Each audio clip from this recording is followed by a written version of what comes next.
duve oba engeri ya bed cover kugamba tebitegereka naye nga bw'otunula engeri gy'abadde alimu kirabika oli yamugwikiriza n'amunyiga kirabika oli yamugwikiriza n'akola ki n'amunyiga kale kitalo nnyo ddala mwoyo gw'omugenzi mukama guwummuza emirembe naye nga Uganda gye tuyitamu abakyaliisa ebijanjala empiso abatamanyi kye tulimu Jobe nakoze video ne mbagamba nti gwe comrade nga tomanyi Museveni gwe tulwanyisa ngira tomanyi kye tulwanyisa wandibadde owumuza omutwe gwo n'okola programu endala zitejja kuleeta abantu buzibu nze programu zenkola nzimanyi era nziruddeko ebbanga bwe mba njogedde ekintu mba na information yakyo gwe kola programu z'osobola okukola tolingiriza yange lwaki nkola programu ne programu eyo gyengenda okukola ngenda gikola nga nsinzira ku kyengenda okugamba kyekiriwa President Raibu abadde ayogera agambye nti buli muntu yenna gy'oli kola kyonna ky'osobola okuba nga kikolebwa okola nga tusigukula nakyemalira muki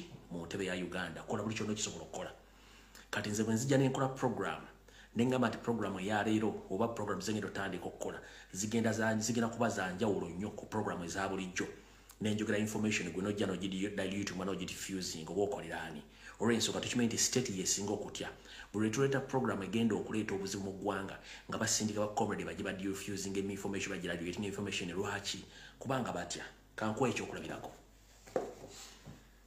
tugenze mu maaso program zengenda okukola okutandika n'olwayo nsonga lwaki nti nze mu ntandikwa omwaka ogwasooka namanya message ya president yakugamba nti bw'oba oyagala okuvuma oba okuwemula olina ekintu kyonna kyoyagala okukola nga tekigenda ku terms and conditions z'ekibiina jako enkofira national platform jako ebyambalo bya national platform gw'okola ekyokola ku lw'eggwanga lyo era abadde baza bangobera ebbanga lyonna ekyo ekyambalo nakivaamu n'enkofira nenzijjako n'enkola ebyange nga nze ku lw'eggwanga lyange so kati information gyempisa ngiyisa nga nze concerned citizen sigiyisa nti ngiyisa oba ngikolera ggwanga lyange ompulya bulungi nnyo so saagala ojje ku information gyenkoze gwoba oyambadde ekibambalo kya national platform oba oyambadde ku national platform it's upon you not me olira nze nkola ku lw'eggwanga era information gyengenda okufulumya okutandika n'olwalo egenda kuba ndala mu lwaki kankugambe ffe tulina obulumi ku lw'eggwanga lyaffe wate tujja kusiika binyeebwa ng'omusajja gwe tulwanyisa musajja mutemu bwe yafuna obuyinza abufuna atemula abantu okuuma obuyinza akyatemula abantu nga ne bakomredi baffe babasse sente za baamutta ompulira sweet pepsi baamutta bannyinaffe bangi babalepinzi babakoze buli ekyetaagisa babagobye ku mataka bizinesi zaabwe zizo baziwambye zigenzeemu amazzi abantu babundabunda mwalabe ekiri ekkalamojja ekiri mu mabuka ga Uganda kati gwe oyagala twogere ng'abali ku mbaga nkugee Museveni bwe yafuna obuyinza yabufuna ayiwa musaayi n'okubukuuma abukuumya ayiwa musaayi nakati akyakuyuwa mwatira era ne mukyala Kibalama there is a possibility nti 70% of her death or cause of death banyize munyige olw'ensonga omukyalo yabadde nga key witness ku kwatibwa n'okuwambibwa kwa bbaawe kati kankuwe omukyalo ono engeri gyafuddemu olabe biki bigenda mu maaso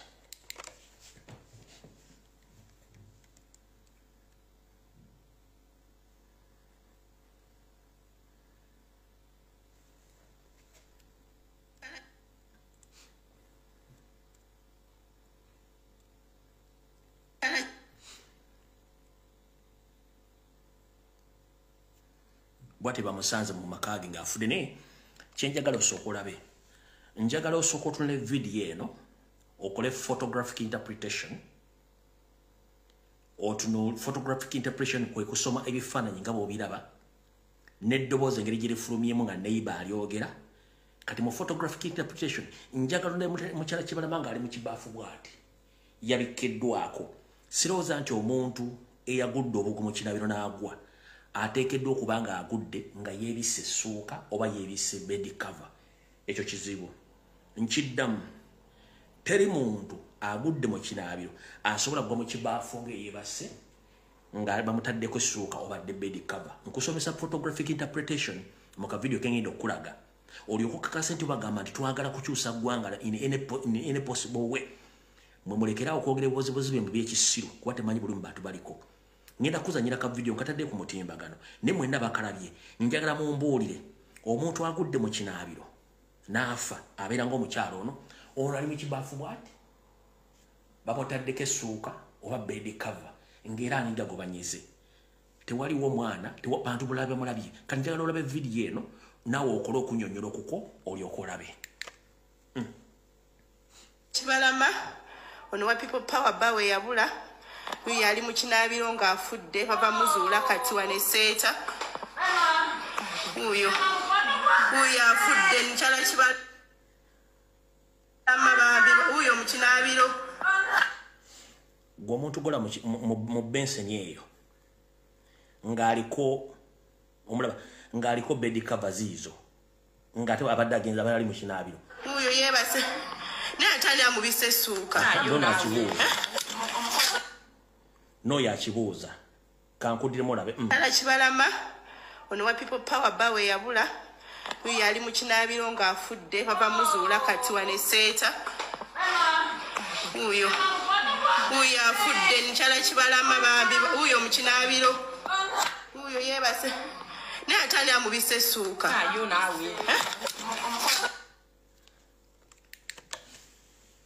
kati bwe tujja ntukola program ne twogera strategies empya ezetagisa okukolebwa omuntu eyita comrade yaga nti eyo program mbi fe tuli ba mirembe kubanga tamayita ina bulumi omuntu yena tayitako mu stroke yasookera ddala nga bassa abaana batomera babasiba nga ne bakomere bali mu makomera mwegendereze nnyo abantu ajja ku social media nga boogera ebigambo nti bacomrade one nazze neŋŋamba nti buli muntu mu bulamu bwetaaga ekibiriiti gwe gula ekibiriiti kyosirike nkiddamu gwe gula ekibiriiti kyosirike va ku bwogezi kubanga babeerangawo wonna munnayuganda woli gula ekibiriiti kyokole ki osirike eyo programu nagitandise era programu etambula bulungi nnyo gwe munnayuganda wonna woli gula ekibiriiti kyokole ki osirike byo nazze ne mbagamba nti atakulekera nawe tomulekera ennyanja ekuttoomera nembagamba wano wetulaga embeera mbi Museveni atukola ebintu yaloza tosobola bimukola nembagamba gwe wenna munnayuganda asobola ng'ogenda genda kulaliza era ne bakuwa t-shirt ya yero ogitereke obeere nayo ogitereke time ejja kujja ngenda babuulira lwaki mulina okubeera neki mugenda okubeera neki ne uniform ezo era mugenda zikozesa ki as simple as that bw'owulira agamba nti ate ono yagambibwa no please mu ntalo z'ebyobufuzi naddala mu Africa ne mu nsi yonna tulina obukooli bwe tukozesa mu byobufuzi nga gwe tojja butegeera kubanga obwongo bukomaawo fe obwongo bwaffe bulowooza wala nnyo the reason that's why Museveni atufuza emyaka 4 nga ye anyumira normal politics kubanga abadde akola system ya divide and rule n'akozesa surgical operation gwe gy'otamanyi n'ekibwe nakyogera balaga nti Lumbuye ate ayagala kutta batuno mu system ya politics wa Museveni gw'olina omuzannyiramu yakozesa surgical operation n'akozesa system divide and rule nawe gwe omuzannyo gw'olina omukubiramu nkugambye gwe funa t-shirt ya yero sirika gitereke olunaku lujja tutuuka ng'olina ogyetaaga gwe gula ekibiriiti sirika toleekana nabo gula ekibiriiti sirika oyita kubuuza togenda kikozesa ki oyina stove ewuwo oyina essigiri ewuwo onywa sigala weetaaga ekibiriiti weetaaga ekibiriiti kati gwe kugula ekibiriiti sirika funa t-shirt ya NRM sirika nayo mu mwezi gumu n'ekitundu okuva kati njabba buli ekitugenda okukozesa gundi t-shirt eyo as simple as that kino kye nayogedde ekyekibiriiti n'ekya t-shirt ya NRM kituuzizza abakulu mu gavumenti mu magye mu poliisi n'ebitongole ebikessi gwali okoze the information netuuza abakulu mu gavumenti anti ogamuli ba political analyst wali ogeddeko the message netuuza abanene mu gavumenti omu byokwerinda nga badiscassinga yabadde ategeeza ki bapulaninga ki kyekiddako tebatukubira mu mupiira gwaffe gwali okozeko the message netuuza abe byokwerinda kubanga nayo tumanyi kigenda kuddako tuli mu kaseera nga bwe tulwanyisa tamanyi kiddako ffe tumanyi ekiddako kati gwe amanyi ekiddako ate n'olwana strategy ze baleeta oba okolerani president yakugambye olwaleero buli omu akozese kyasobola okukola mu buyinza bwe tule nga tujjako gavumenti eno tuleeta strategies ezigenda okuteekawo embeera ate gwagambwa ate eno esigenda gendayo buli omu kola kyosobola toyingira information yange toyingira strategies zange nawe leeta strategies zo nze nkofiira national platform nagijjako nenzijjamu nengoza national platform why president oganda bw'oba ogenda kukola ekintu nga tekiri ku mateeka na birago bya national platform zijjeemu okole ebibyo olya bulungi nnyo nenkwata amateeka n'ebiragiro nengakola era kati nkola bintu byange nenga biyamba gwanga nekibiina kya national platform. You copy that. So kati gwaddeeyo ng'ogabyeyo no please gwe noonya strategies zo nange strategies zange nzikozesa bannayuganda bagenda zigula gula kibiriiti osirike funa informu ya NR mu t-shirt bagaba za bwerere osirike time is coming ojja kwetaga t-shirt eyo otugenda ogikosa tugimanyiwo ebyo bijja kukolewa kati amawulire nga bawadde mukyala Kibalama afudde abasinga obunyi balete mumanyi mukyala mubadde mumanyi mwali mulabyeko yono wano mukyala Kibalama ng'akyali mulamu obw'eddembe. Passport ye kinewuunyisa ate essaawa eno kubayo ne bagamba nti tetuwabangako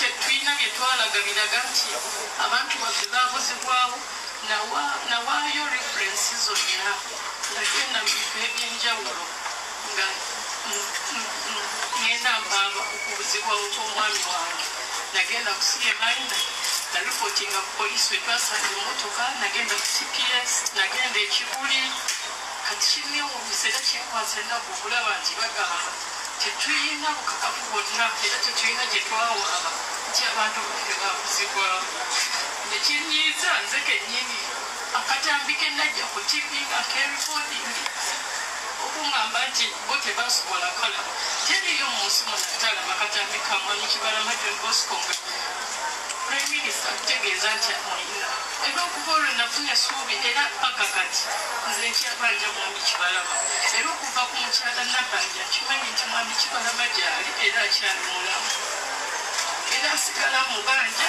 okuva olwo natandika okubanja gavumenti kuba mabega nali simanyi yeyavayo n'ayogera nti bamuyina n'ayogera n'emisango gye yazza nsaba mukyala Nabanja wamu ne gavumenti mutuyambe nabo abaana baffe bafuddeko be bayita taata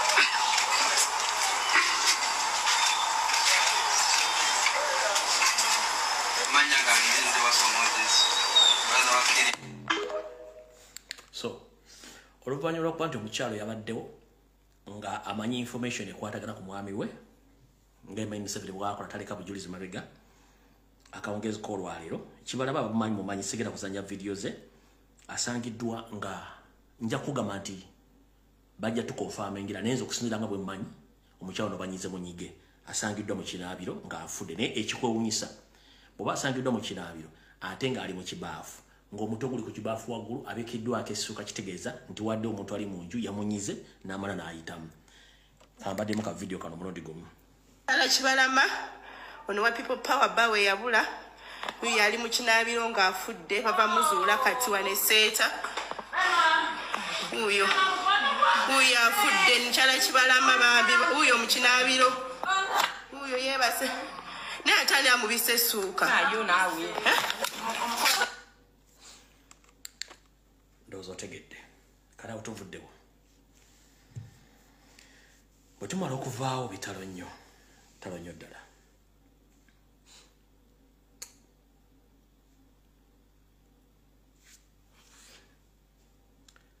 ndowooza mu nkola y'emu katusooke tugendeko e Tanzania tuleke tukome waffe mu Uganda bwe tugenda e Tanzania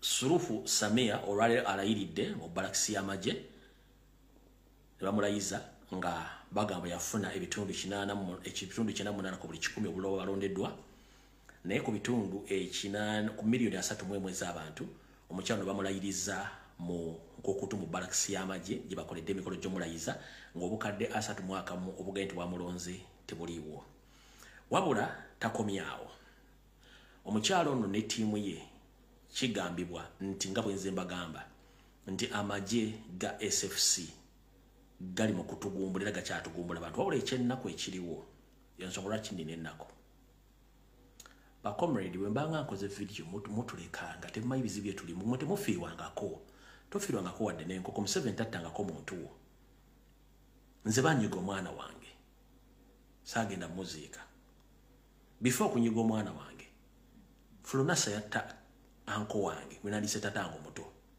Kapiteni Nsumba Fulunasa yamuttira ku Ntebe Road before kunyiga omwana wange basooka kunyiga taata wange omuto Kapiteni Nsumba bamuttira ku Ntebe Road abasajja ba Museveni ba Fulunasa kati boy bwe tuba tukola video musoke mutulekemu tulina ennaku mwabenfuna nibanchuka ate nga mukolera state mutulekemu tofirangako wadde n'enkoko mu struggle tufiriddwa abaana no mu struggle ne baleka famire zaabwe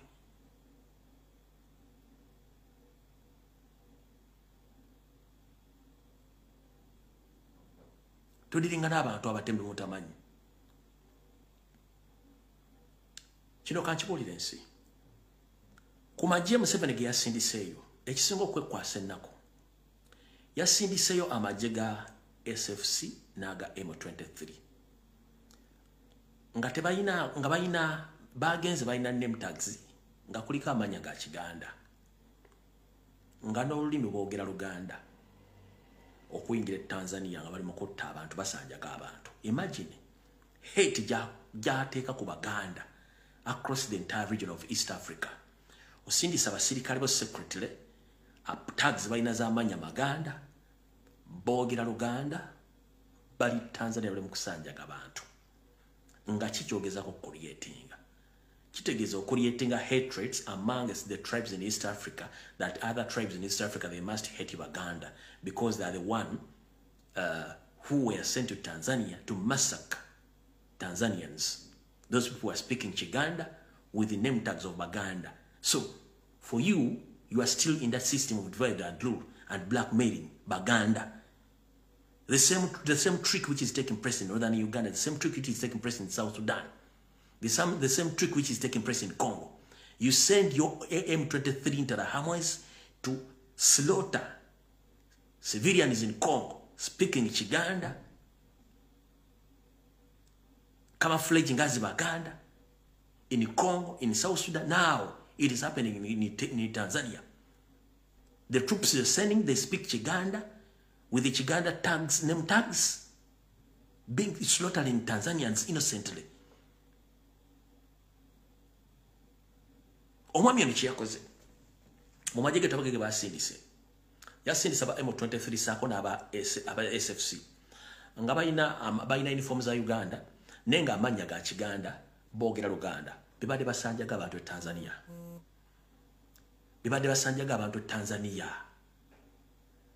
kino kida era kyekibadde kikolebwa Congo kyekibadde kikolebwa e South Sudan kyekibadde kikolebwa ne mu Northern Uganda nekire kimutamanyi eyo genocide egenda maaso mu Sudan y'amambuka mu Khartoum emundu zonna ezikozesebwa okusolotalinga abantu abo emundu zonna Museveni yazigula n'azambusaayo Museveni yagula emundu zonna ezikozesebwa mu Sudan y'amambuka ng'azise South Sudan ezambuka ono omwami gwe mulaba kati bwe tuve ntwogera ebintu bino mulowooza tusaaga kati bwe twogerera olwaleero police mu ggwanga lya Tanzania esindikidde ekoze random message eri abatanzania bonna ngebasindikira message mu Luswahili ngebagamba bweti message esoma bwe ono Lare Madoa wa CNN apostles n'agamba Tanzanian police warn against sharing content that may cause distress or degrade someone's dignity in mass texts sent to citizens' phone. Museveni nga bwakola enkola ye baddidde abatanzania bonna buli alina simu ne bamusindikira message ng'emugamba nti poliisi ng'emugamba nti omuntu yenna agezaako okusindika ekifaananyi ky'omuntu yattiddwa abantu ababuliziddwawo oba ebifaananyi by'emirabo ba video kitataaganya eddembe ly'abantu abalala n'okwonna ekifaananyi ky'eggwanga eryo era n'akikola agenda kuvunaanibwa. Message yino ya Luswahili kanjikulage. Message yiyo ya Luswahili bwetyo bwesindikiddwa. Ekyo kigambo kiri police yesindise text eyo. Manya Luswahili lwe Tanzania bagambye lulala nnyo n'Oluswahili lwe Uganda. Kati n'Oluswahili lwe Tanzania lulala nnyo. Eyo message esindikiddwa lando muli ku buli simu y'omu Tanzania. Nenge evudde ku police yesindise message. Kati nkoze screenshot nengiteeka mu Google Translate. Nkoze screenshot message nenjiteeka mu Google Translate. Google Translate kino kyenzizeemu. Google translation enzemu ekichenze bulungi ngenda kikusomera era ebadde ku police screenshot nenjiteka mu Google Translate ye message engambye egabi bwete. Police, avoid sharing images or videos that cause distress or disgrace to someone's dignity. Doing so is a crime offense, and if you found, strict legal action will be taken. Ngamazo okutematema n'okutta abantu mu Tanzania. Abatta bebani, abatta bebasajja abavudde e Uganda bali mu kutta abantu babamalawo. Kati nzo maisagala kwogera nga sina information, nga sagala kuwa information nga sina bujulizi. Kati kankuwa information yeno nawe ojewulirireko abantu nga bajjeyogerera bennyini. Ono mukyala mwamugoberedde nnyo ku TikTok ng'ayogera information yeno. Wulira. I had to pull myself together to make this video because it's really getting really heavy on me, and just hearing what's happening, it's just really frightening, especially if you have family that is in Tanzania. I'm pretty sure you can relate. If you have a loved one that is in Tanzania right now, I'm pretty sure you can relate at the heaviness that I'm feeling. Basically, they are going around houses, knocking on doors, and killing people, and this is the Ugandan military force. Another update is that the president of Uganda has been wanting part of Bukoba. It's a region in Tanzania, and the region has a lot of resources, obviously, but he's claiming that Bukoba was supposed to be his region. It was supposed to be a Ugandan region. It wasn't supposed to be a Tanzania region. No, ekikulu muliddemu nti amagye agatta abantu gavudde Uganda.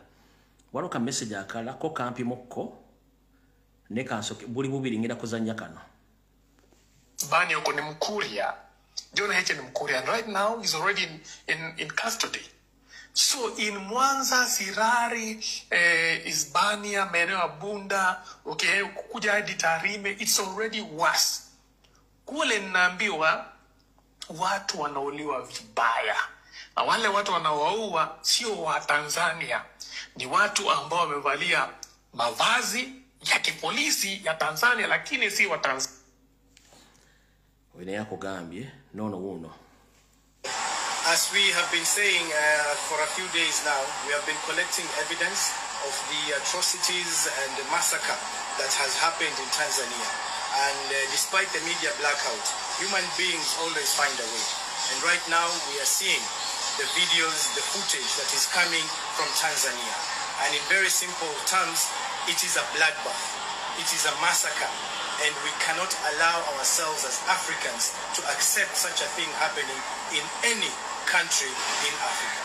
We are also receiving information that the Tanzanian government is trying to hide what has happened by going to hospitals and morgues, collecting bodies. We don't even understand where they're going to take those bodies to.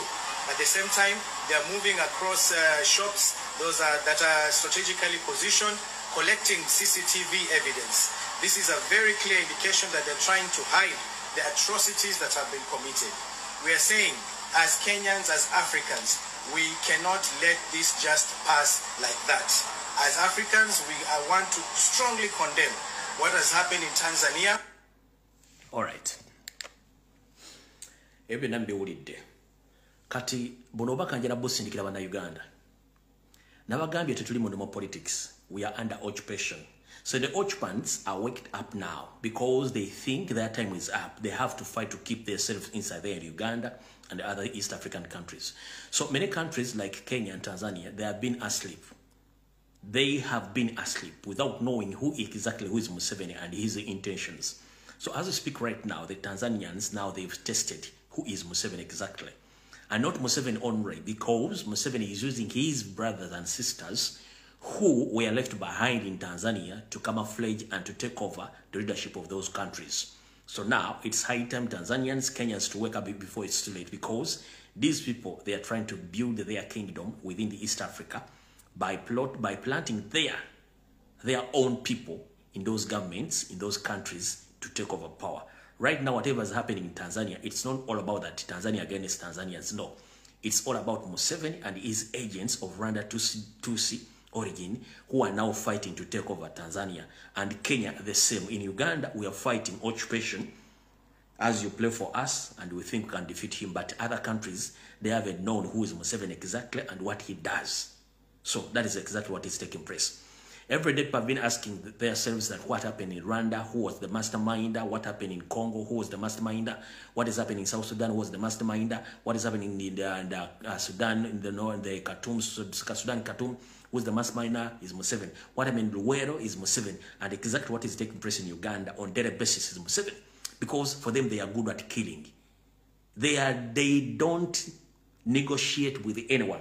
Their negotiation is to remove their enemy, whom they think that is the enemy against their plans. They'll just assassinate you. That is their plan. So my fellow East Africans, that is Kenya, Uganda, Tanzania, Congo, Rwanda, Burundi, South Sudan, please get to know. The problem of East and Central Africa is not we, the people, the indigenous of East Africa. The problem is Museveni himself and his Tus.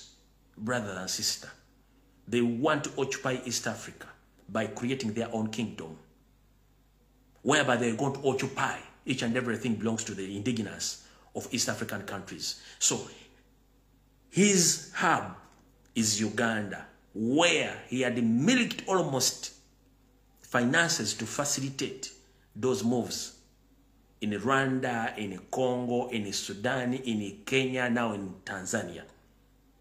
Their financial hub is Uganda, is where they get money to operate all their dirty actions against the indigenous of those countries. Please wake up. If we Ugandans will expose Museveni, it's high time the indigenous from Kenya, Tanzania, and other countries to join Ugandans to remove this gentleman, because it's a problem of all Africa. We are talking about East Africa, but already shifted from Central Africa, is moving closely to Southern Africa, according to their plan. So please, my fellow Africans, it's high time we take over Museveni and his regime before it's too late. Ubaka mwenjagadde okulekera baddugavu bannange bategere bulungi nnyo mu ngeri yo esoboka. Ekyo bwe tuba tukimaze, video gye nabagambye ezengeri otandika okukola ndala mukko si za bulijjo. Bwe mbagambye nti ndala mukko si za bulijjo mba nkitegeeza. Kyekiruwa mala okudelitinga wano. Olwali Presidenti abaddeko mu bitundu bya Buganda, asookedde Butambala n'amaliriza nga aliwo Beggomba. Obaddeyo kye tuyita obusiisi bw'abantu, era abantu babadde bangi nnyo. Presidenti okwebaza n'abantu b'omu Buganda ddala mu bitundu bya Butambala ne Gomba babale kukyaza Presidenti nakumukuyingiriza. Kati kino kireesewo okulya n'okukomba essowaani wakati abaali bamugambye nti Buganda ya Museveni, Kyagulanyi baga nti Buganda yaki ya Buganda era tesobola kuvaawo n'enkwezengeze. Kati kino kireesewo okulya n'okukomba essowaani mubadde beeyita bibitiibwa emmengo n'abadde batambuza ekiboozi kya Bote, kati bibakalidde ku mumwa. Ekigenda okuddako mugenda bawulira nga basala mugambo. N'ekyo si kyekikulu, ekikulu kyekirwa. Buli munnayuganda alina kikkakatako essaawa zino zitugendamu. Tetuli mu politics wa bulijjo, tuli mu politics wa kwenunula. Tuli mu protest vote naye nga tuli mu politics wa kwenunula. Gwe njala kugamba nti buli muntu yenna osobola okufuuka Kyagulanyi. Buli muntu yenna osobola okufuuka omukulembeze w'eggwanga as long as nti ofunye ideology that you can. Nkiddamu. Buli muntu yenna osobola okufuuka Kyagulanyi. Buli muntu yenna osobola okufuuka omukulembeze. Kubanga Museveni tebamutonda nkonga alina okukulembera eggwanga, no. Yafuna ideology oba ayofuna ebirowoozo mu mutwe n'embira mu mutwe n'abiteeka mu action. Naawe osobola okufuna ebirowoozo bye mu mutwe n'obiteeka mu nkola, ebirowoozo bye birwa. Gwe tolowooza nti ogenda kulowooza mu kabokisi kooko okujjako Museveni n'Abanyarwanda, no. Olina okulowooza mu angles endala. Angles endala ze zirwa. Ebiseera bisinga muyinza okuyomba mu bigambo ne muyomba. Ebigambo ebigaana nga biganye mweyoola. Tuli mu bigambo bijja tuuka bigaane nga tulina kweyoola. Ogenda kweyoola otya nga teweetegese. Nkiddamu tukyayogera bigambo. Time egenda tuuka nga tulina okweyoola. Bw'olaba n'enkoko nga zigenda okulwana zisooka kwesojjaneza, ogenda okulaba nga zitandise okuwanikirwa waatiro. Ogenda okulaba nga tteke zitandise okuvuga n'abantu bwe tutyo. Nti omuntu muyomba ne mwevuma. ogenda kulanga okuvuma tekumala nga mulina kweragako sajja essajja ne mutuuka mwekuba eŋŋumi awo awulira nti eŋŋumi zimulumye nnyo yadduka emisinde kanange mbagamba gwe buli muntu yenna ali eyo ng'olina ekirowoozo ky'okununula eggwanga Uganda nga tekisonze mu kabokisi wali kakulonda muganda ng'ensaba oteeka ekirowoozo kyo mu mutwe buli nkola yonna gy'osobola okukola kikozese tolinda Kyagulanyi tolinda Lumbuye tolinda muntu okumulagira gw'ogamba nange nsobola okununula eggwanga eryo nsobola okukikola bakikola batya kiteeke mu mutwe tandika okifumitirizaako tandika okukikola gwe kennyini osobola okufuuka omuyeekera ku lwo nga teweetaaze Kyagulanyi gwe kwennyini osobola okutandika protest vote nga teweetaaze Kyagulanyi osobola okutandika surgical operation nga totandise tolinze Kyagulanyi. It's upon you to decide. Idea Museveni yagifuna nga abantu abalala. Museveni yajja mu buyinza tiyayita mu ballot box. Museveni yajja mu buyinza tiyayita mu ballot box. Ideology ye yesooka yali ya ballot box abamu kuba akalulu bakamunyiya. Nagamba okay. Nensobola kufuna obuyinza buno. Mbufuna anja naafuna ekirowoozo nakiteeka mu bwongo nakikozesa. Boy wange yonna gy'olina osobola okufuna ideology mu bwongo osobola okufuuka omukulembeze w'eggwanga musobola okununula eggwanga lino. Mu ngeri yonna esoboka jjukira ekintu kye tulimu tetugenda kifuna nga tutudde ku mmeeza awo no. It's all ideology gy'olina okufuna. Tiyibala abasajja batugamba balwana biki ffe tetusobola kulwana. Nkubuuza bulaza Museveni ne banna baga nti balwana gwe tosobola kulwana.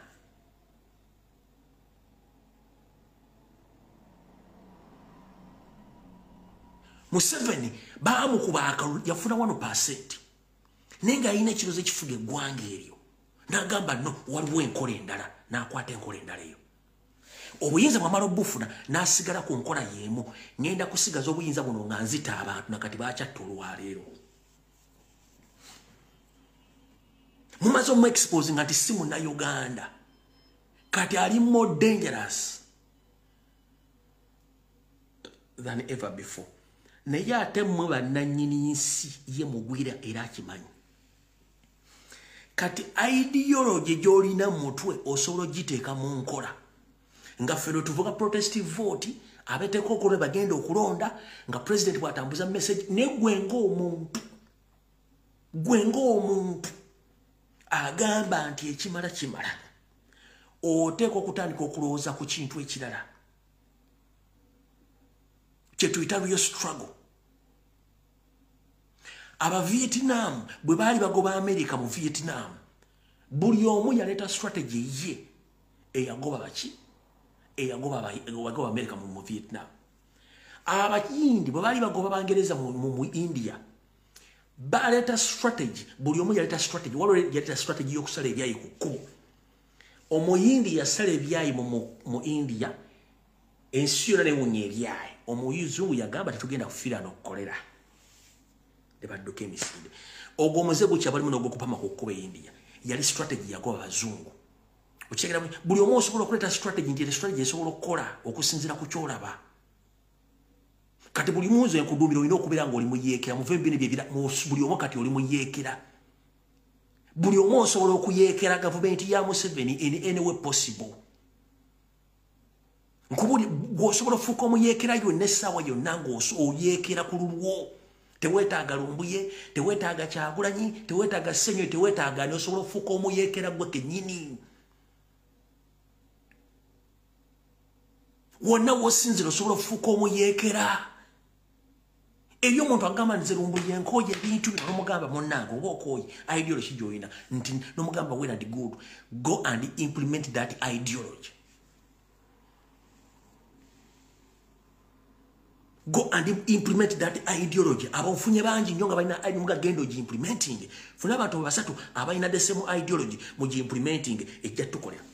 Bwe tunaafuna abantu nga balina different ideologies nga basobola oziteeka mu practical ng'osobola okufuuka omuyeekera osobola okukikola.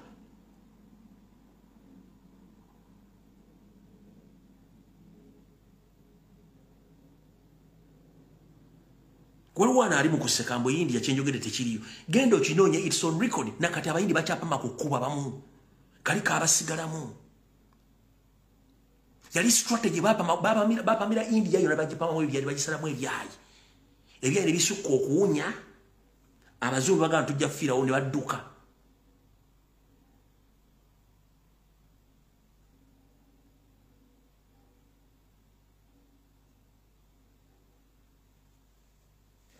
Okitegeera?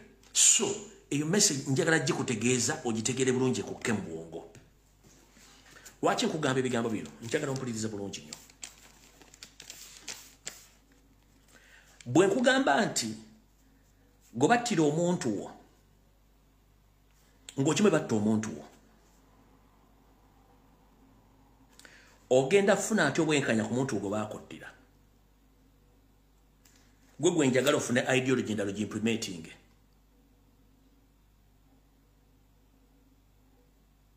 Ompulira bulungi nnyo.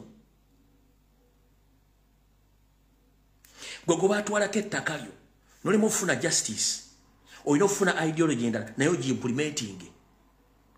Ompulira bulungi nnyo.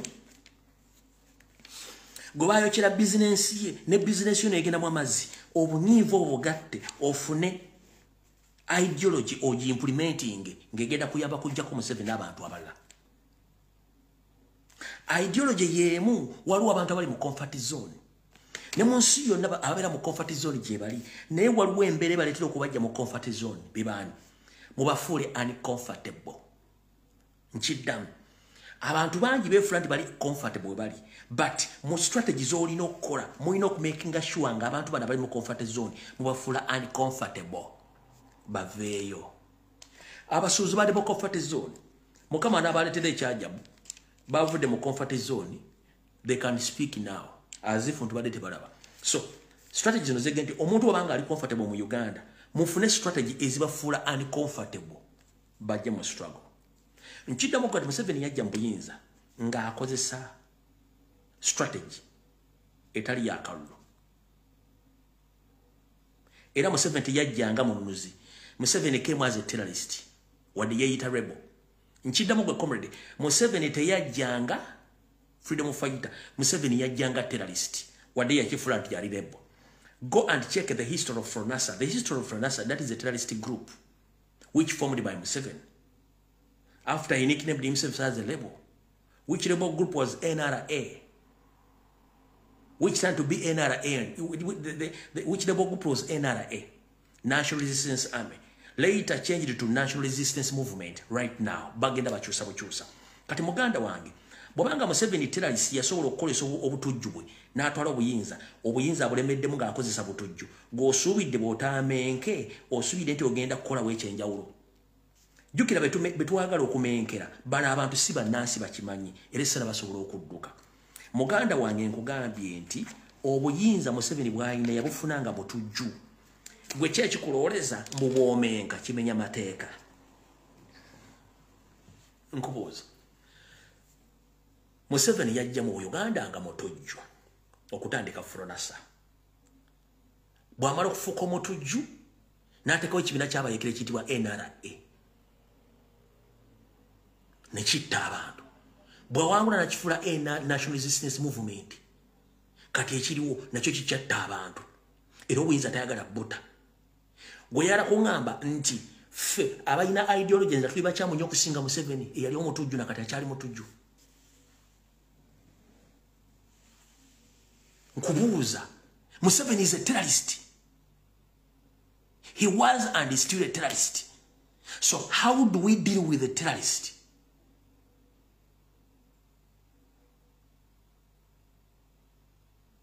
We should implement ways of dealing with Museveni as a terrorist. Yamala kutta bannayuganda okutuuka waali. Museveni yamala kutta bannayuganda almost $1 billion okutuuka waali. Gowasaani. Ani gowase? Toyina gowase. Naye ate odiringa ne terrorist. Akeera ku makya n'awamba Kibalama n'amutta. Akeera ku makya n'akona Frank Senteza. Akeera ku makya natta muka Kibalama ng'amutidde mu kinabiro n'amuteekako n'essuuka.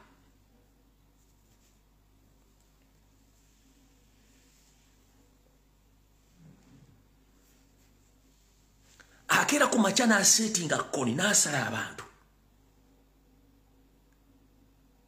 Akeera ku makya n'asenda ennyumba yo. Akera ku machana akwata sente za government nazitwala nizimba basomere Tanzania. Akera ku machana akwata sente nagula mu mundu nizigende South Sudan nizitta abantu. Akera ku machana akwata sente obumbire bugenda bwe Kongo bukole engudo ne batakole wadde meters 10 ezengudo. Ne bateekayo obutujjo okutaba Kongo. Ng'abatta boogera manya boogera mu Uganda nga kicha creatingira. Esawa zino yakutte sente n'abasajja n'abatwale Tanzania bali mu kusala abaana abatanzira basala emirambo bajjo bagiziika. Boza omusaayi. Boza omusaayi. Tanzania ejjudde ebiwoobe. Basaza abatanzania emirambo ne bagiryawo over. Kati bagenda ku street nga basaba footage kamera zonna bazijja ku street bazijja bazimenyayo. Bagala kujja footage obutabalabisa. Oyagala okuganda ogenda kuzanya nga tena strategy nyina.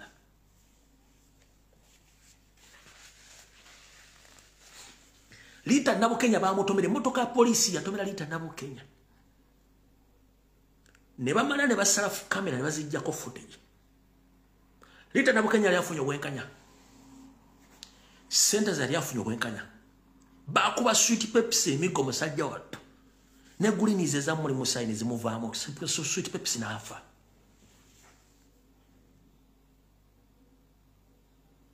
Kibalaba musajja wattu. Bamuwamba. Kigambibwa mbu nzira bagamba Kibalaba mufu. Ne walosese zigandi Kibalama jali ne bamupakulamu amaaso. Nga they can't produce Kibalama without his two naked eyes. The same applies ku Damulira gobaje wa Kiseka. Ne kigamba tebamujjamu amaaso. Tebasobola muleta mu public kumula ego bakwatanga alina amaaso. Bamuze mu public atalina amaaso. These are the people we are dealing with. No kwato mwana muno no muyiwa kamula li mu mbugo. No kwato mwana bwana omulepinga no musiyaga. No kwato mwana omulenzi no mwambula no recordinga video ngo musiyaga. Mu kimenti ba comedy bona abasinga bawana state ina videos nga basiyaga babajjemu engoye nga bazikozesanga tu okubalwanyisa mu struggle gye tulimu.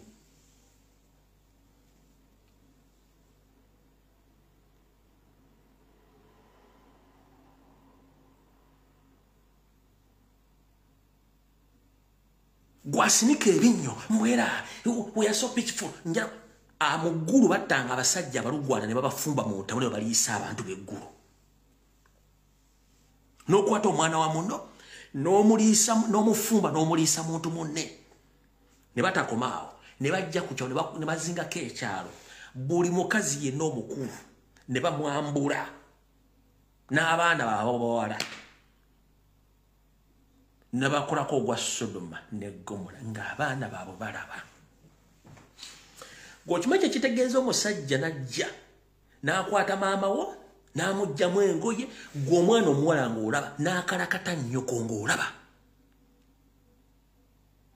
Ne bamala okukalakata nnyoko naawe ne bakugjamu engoye ne bakalakata nga nnyoko alaba. Zino si horror movies, bino biri mu reality.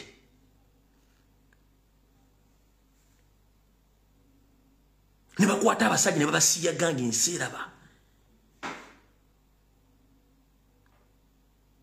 Babikola mu Northern Uganda.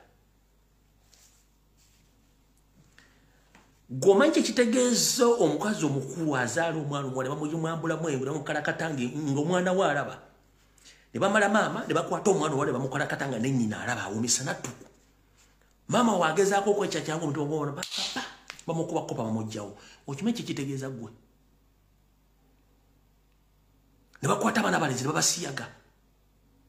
Gwokimanyi ekiri mu safe house.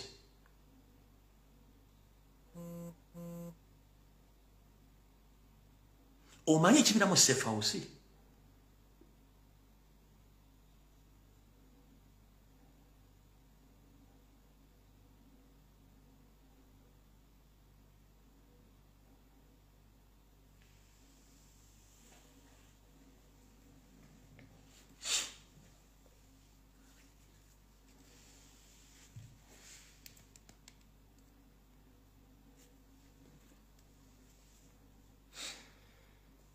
Bino tubyogerera ensonga tulina bakomedi baffe abeewunzise batya nti ne mu America mu budde obw'abaddu bwe baaguli abaddu eri abaddugavu abaddu abali mu comfort zone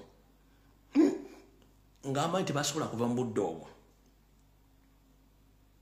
era abazungu babawanga emirimu egy'okukola balabire bannaabwe abafuusi bambega buli yagezangako okuleeta ideology ebajja mu busibe obw'obuddu ng'abantu abo babawera mu bakama baabwe nga bakuba amasasi nga babatta ompulira abo nabo gye bali ne mu struggle president agezezzaako nnyo okweradicating okubulya abantu kyekyokukola nga bampuuga baani bajja boogera ebiga by'ekisiru nakatuleta ideology zisinga obungi eriyaga nti ekyo sijja kigendamu ekyo kyabutemu ekyabufu kyabutategeera ffe tetugenda ku nkola eyo kubanga tukimanyi sisitimu ya slavery ekyali mu bantu abamu olambera ku ssomero nga katwekalakaasa olw'emmere embi kankuweko simple example mwenna abaasomerako mu boarding schools ne day schools essomero lituuka ne bafumbira emmere embi ng'ebijanja birimu amayinja birimu kawunkubi obuwunga bukaawa musula bubi babasomesa bubi abaana mugamba mutula tugenda kuteka okwekalakaasa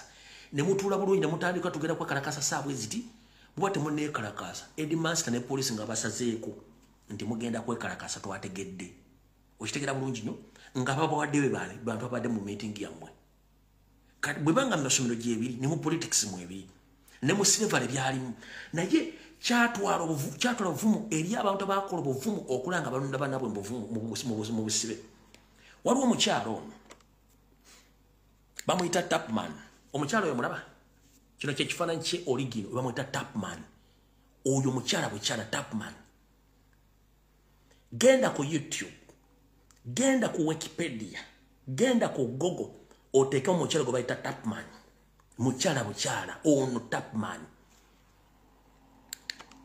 yagezaakangako nnyo okutegeeza baddugavu bannaabwe tusobola okufuna enkola ABCD ne twenula okuva mu bufuuzi buno obw'obusibe era bamu baabaloopangayo n'omukyalo ono kyamutuukako naye nga kyeyali akola kyali kyakununula bakaddugala banne okitegeera kamukusomeseeku wano katono olw'okwotegeere ku bintu ki byakola omukyala banyega bamuyita Harriet Tubman maama we yali Aromatina Rose bamuzaala mu Gwakusatu mu mwaka 1822 n'afa mu Gwokusatu nga 1913 yali mukyala mu Amerika eyali alwanyisa obusosoze oluvannyuma ye lwe yadduka mu busibe obwo mukyala ono Tubman yakola enteekateeka za mirundi 13 okujja banne mu busibe okusingira ddala kikola nnyo okununula banne baali 7 omwali ne famire kennyini n'emikwano gye ng'akosa network n'amagezi ge Katonda ge gamuwa okujja baganda be n'emikwano gye mu busibe obwo obwabo abasibe n'abazungu n'abateeka mu safe house ez'enjawulo era n'akola underground okuba nti yadiringa n'abasajja abo n'atandika ne civil war era gwe yabeeramu okuba nti yakola emirimu egy'enjawulo n'okuba nga yabega abasajja abo n'abakazi mpaka olwo yatuuka okuba nga anunula baganda be kankikunyonyere mu luzungu olyoka okitegeere mwabawakana muwakana olw'okuba ne Tubman ono bulaba firimu ye oba hisitole ye era bwe yaleetanga ideologies ezinunula banne eri abagati ffe tetujja genda eyo genda ne Museveni kennyini kino kankikugambe Museveni kennyini nga yaleeta ideology y'okuyeekera eri amuga nti ffe tetujja genda yeeyo no ayo tosobolayo togenda biveeko ffe tetubirimu gwe genda baamugamba banne Museveni bw'atandika ekintu ne kikwatayo then bennyini bamweyungamu nga tabayise ne Tubman bwe yagezangako bwa ideology baamulyangamu olukwe ye n'asigala ng'agenda ku kintu ekyo mpaka olwo yakikola abamweyungako lwali bamweyungako kati nakino kyetugamba tulina okukyusa puroguramu ne tukola ekintu ekirala eri abaga nti ekyo tekijja kukola ate ekyo kyabulabe no gwe sirika tokigenderako sirika eri abagenda okigenderako bwe kiraba kimaze okukwatayo then you rejoin later but right now we are creating and looking for more ideologies how to unload Museveni from where he sits or where he sleeps in Uganda. Kubanga semu na Uganda. Kankudiremu. Harriet Tubman, born Amoratina Rose, March 1822, March 10th, 1913, was an American anti-colonialist and social activist. After escaping slavery, Tubman made some 13 missions to rescue approximately 7 enslaved people, including her family and friends, using the networks of slavery activities to remove protestive vote and safe houses known as collectively as underground railroads. During the American Civil War, she served as armed scout and spy for the Union Army in her late years. Tubman was an activist in the movement of women suffrage. Omutegedde omukyalo yo kati nkuddamu wano kati wulira bulungi nnyo otegeere nti ebintu omusirikanga kugona okola ebyo n'abalala bakke bakola ebyabwe. Tugenze baaso. Born into slavery, Dorchester County, Maryland, Tubman was beaten and whipped by enslavers as a child. Earlier in life, she suffered traumatic head wounds when an illiterate overseer threw heavy metal weight intending to hit another slave, but hit her instead. The injuries caused dizziness, pain, and spell of hydroposphemia, which occurred throughout her life. After her injury, Tubman began experiencing strange visions and vivid dreams, which she ascribed to premonitions from God. Those experiences, combined with her modest upbringing, lead her to become the savior of other slaves. Kati woli a story yono mukyala. Filimu ye gyeri obutabwe gye buli bamuwandiikako. Kati Kyagulanyi agezaako nnyo okujja bannayuganda mu busibe buno obwa occupation. Lumbuye yengezaako nnyo okusomesa bannayuganda obajja mu busibe buno obwa occupation. Naye eriyo ate abalwana bali mu struggle nga bagalumbye byayogera ate tebikwatagana struggle. Muganda wange ffenna tetugenda kubeera mu kintu kyekimu. Kino kye tubaga abantu bangi ne Museveni baasooka munyoma ne bagaana omugoberera fine ne baamugoberera. Nakati kye tubagamba tulina okulooza kabokisi ak'okubiri. Soko sige ekifaananyi. Tuli obukadde 45 kale katugaba na 5. Yes. Abantu bali mu kututta tebawera wadde emitwalo 5. Tuli obukadde 45. Abantu batutta tebawera wadde emitwalo 5. Tebawera wadde akakadde. Batutte saaki. Batutta kubanga well baleta system ya divide and rule. Bawulemu bafuge. Kati gwe mu system yabalamu ofuge era ojja kulya kwagala ne olutalo ku Lumbuye ne Lumbuye ne yakuliyeti ngo olutalo bere mu ntalo feke nyini nze ekyo sikigaba na kigaana bulahaza bwonkolako video noloza nti nze ngenda kuddamu ntai kubanga byo nasooka okusoma Museveni byayagala gwe kwa freedom newe rabisa weka mu system singamba mu ngobere banga ddene nnyo. Nze comrade bwayagala okugenda mu diversion oba okuliyeti ng'otalo between me and me ne mumanya I unfollow you ne nkublockinga ku social media platform ne ku WhatsApp no communication kye tuyita ignore and delete ekyo nkikoze.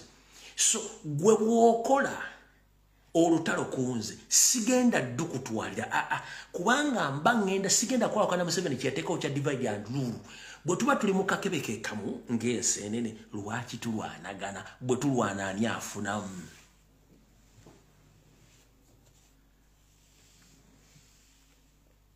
Kati goba tewasoma system ya Museveni and divide and rule n'otagitegeera ogamba otyamba oli wankyukakyuka ogamba otyamba oli analyst ogamba otyamba oli blogger atasobola kukozesa bwongo bugati Lumbuye yayogedde bikuba Museveni bikuba NRM atenze nyingirira mu luddawo bikwata mu mbankolerani bwe ntandika otalo kulumbuye mbankolerani era singa tabalumbuye ngenda dutandika bwanziriza tugenda komawa ani abafunamu kati nze kyennakola nawandika akagambo ignore and delete gwe tandika olutalo ngenda dukulekera bulungi nnyo bw'ona otuuka olwagala odukomyanga olukomya nze siri ku budde bwa divide and rule kyennasooka okukola kiri kintu eki ignore and delete system ya divide and rule gye nagisomamu ngimanyi kubanga the more we keep on fighting each other Museveni yafuna so nze sina budde bugenda genda mu town na comrade olwa system ya divide and rule owa system ya divide kubanga nze comrade sina kyenkwetaaza comrade sina kyenkwetaaza olwaleero lwaki 1 nina omutwe sikozesa bugo 2 nina information sikozesa yo 3 nkola research sikozesa research wo 4 nsobola okwogera nsobola okugatta information sigwe ampa ebyokugatta n'ebyokukola kati mba sina nnyo kyenkwetaaza nkwetaaza ekintu eki focus ku Museveni n'abalala kati bw'ona okitegera nti nze sina nnyo kyenkwetaaza wano mu communication okulwanyisa gavumenti ya Museveni you will mind your business one time okitegera kati nze mba sina kyenkwetaaza nga gwe nkwetaaga kufokasinga kulwanyisa Museveni wenkwetaaza gwe ng'omuntu sina kyenkwetaaza no nkwetaaza kimu muntu gitunza wa Museveni kyenkwetaaza ne bwodda mbw ate olete entalo president tuba tumuggyako amaanyi tuba tumuggyako focus tuba tugijjako focus tuba tuwadde omulaba amaanyi mu system ya divide and rule yensonga lwaki gwe tolaba tosobola kutula ku manti ensene zino lwaki bazikwata zibira mu kacupa zirwana kubanga zirwanira space wadde tuliwo mu kulwanyisa space tulwanyisa mulago bayita Museveni ekyo bumuna akimanya mu kiteeka mu bwongo buli omu ojja kunoonyanga ku information ojanalizinge olabise mpaka abantu banaafuna information etuufu ne buli lwonoddanga ate okuliyetinga diversion within muffe kitegeeza oba okuliyetinga Museveni space y'okukola diversion ne system ya divide and rule bye tutayagala ekyo njagadde bawa analysis yakyo okuva n'olwa mutegeere nti nze bw'ojja okuneerijjako golwanyisa information yange gogenda okugwambula bisinze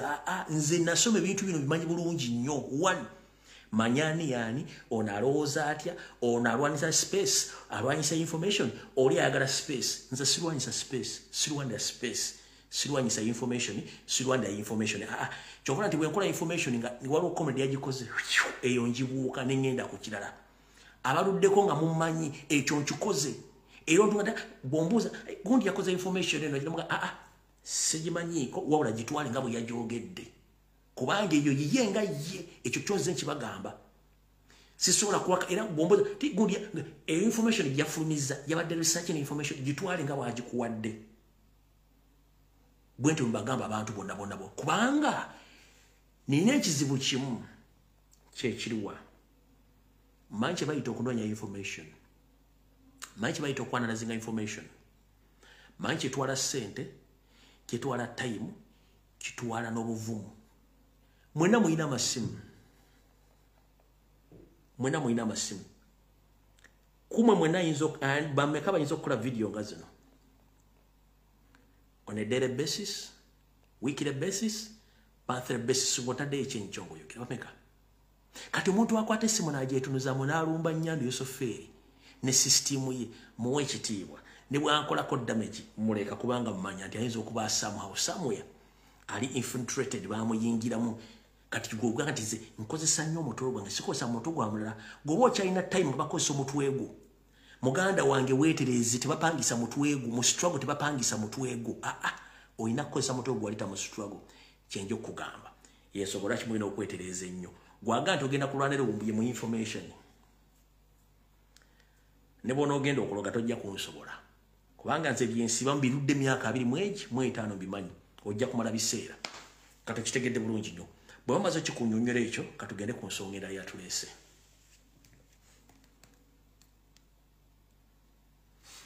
ekyomukyalo nkikusomesezza era kitegedde bulungi nnyo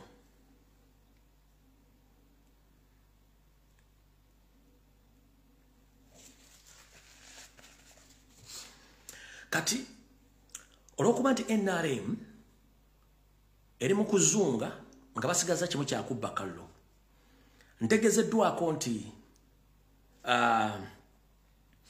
bwe bamaze okutegeera nti tubakubye akallo bakoze strategy nga gavumenti yakuŋŋaanyiza bagirudi presidenti ne bagirudi leaders bonna across the country ne batwala mu seminar nga bagenda facilitating sente bagende nga ku TV ku radio ku social media na buli wamu nga bakola ekintu kye tuyita propaganda blackmailing and defending NRM. So bona babayita ba intellectuals nga bali ku university top leadership yavubuka manya nti state yabataddemu sente 1 bataddemu billions eziwere 2 babataddemu seminar basoma nga message bagenda okusindika buli social media platform wa ku TV nga bali against national platform Robert Kyagulanyi Center nga ba defending Museveni. Meeting eno yabaddeyo era njagala kuwa ebimu ku bifaananyi ebyabaddeyo mu guild meeting eno kubanga nze sikwa information desikwerako bifaananyi eyo guild meeting ey'abaana ba university mugira bulungi nnyo baba tutte yiyo bagiyita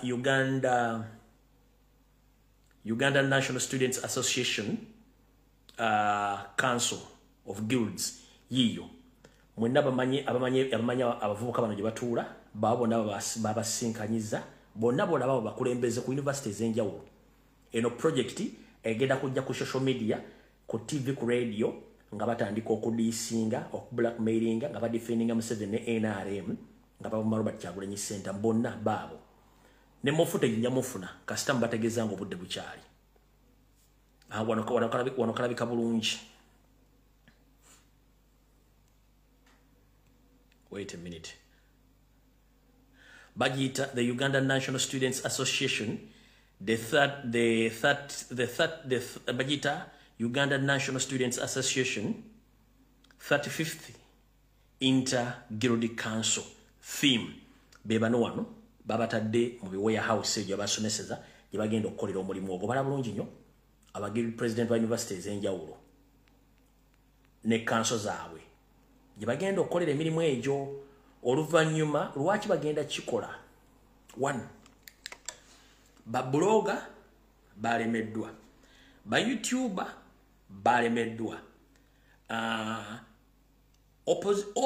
opposition ya Museveni omuli PPF ADF DP Jema byonna byalemye n'emmengo kennyini enali mu branch yalemeddwa kati badde balina okufuna abeeyita balandi friends babaleete babateeke mu system batandike okulumba Robert Kyagulanyi kati wonna wobasanga bantu obuuza sente bazibateeredde okuba nga bakola omulimu ogwo across TV ne radio station zebagenda okukolera ki zebagenda okuba nga mwebali bakola emirimu egyo kati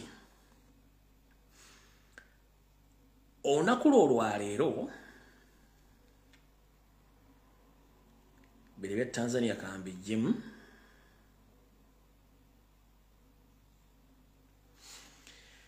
okumanya Museveni ekintu kimutabuseeko nga n'okubba akalulu kayinza omulema wetwogerera olwaleero mu mambuka ga Uganda twabagamba nti baleeta ba refugees sincerely speaking leero njagala mbakolere forensics mutegere bulungi nnyo forensics oni alwa yes tugamba nti abantu bafa mu mambuka bafaanagana abantu b'omu Sudan ne waliwo enjawulo mu bantu bafa mu mambuka n'abantu b'omu South Sudan batya abantu b'omu Sudan baddugavu nnyo olumu babeerako ne kale ensiwufu yennyini ng'olowooza bamutaddeko oluwawu abaddugavu ekitali ku bantu bafa mu mambuka kati mbali mulaba campaign trailers za Museveni zonna abantu abaddugavu ennyo be barefugee okuva e South Sudan badde basombanga okujja mu campaign trailers yensonga lwaki abayimbi babadde bayimba nga bayimbira nga bayimba nga bali nga balaba accident bye bayimba tebabitegeera kubanga bali badde baleeta refugees kati sente zitandise okkeewa Mukewa n'abayimbi bennyini bagambye kali atuzisuula abantu betuyimbira batulabanga accident tebatutegeera ne twemoola ne tuyimba abayimbe batandise okubijjamu enta kati olunaku oluwo olwaleero ebaddeyo laale mwambukeeyo tebaleese emmere barefugee ne bannayuganda batonotono tebeekyanze tebadduse ku laale kati ate amagye nga gatandise obatayiza obutafuluma mu kisaawe barefugee tebawadde emmere tebawadde soda tebawadde ssente ne bannansi abatono badduse mu kisaawe ng'ate amagye gatandise bakubamba okwo baddeyo ku laale ya Nnyando Yosofeeri we mujja otutegeera nti bye tubaga bituufu naatera okuma tufuluma tugenda tutabuse tukoye kisaawe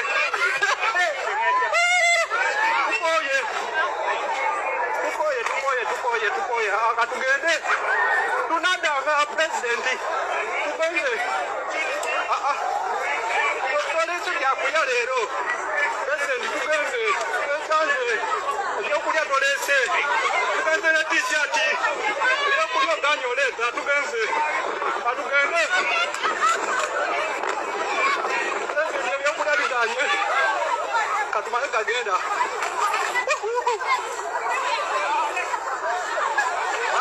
nawe tulifana wekiro kati eno bayitusaliza bakwagala twera nga tukolaki atudda mu kisaawe naye tuganye ekisaawe ekisaawe tukiganye emmere tewali nebyawogera tetubikkiriza bayitusaliza nga nte tufuuse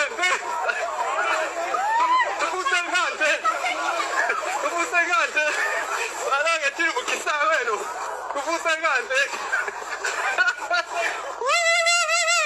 atalizendo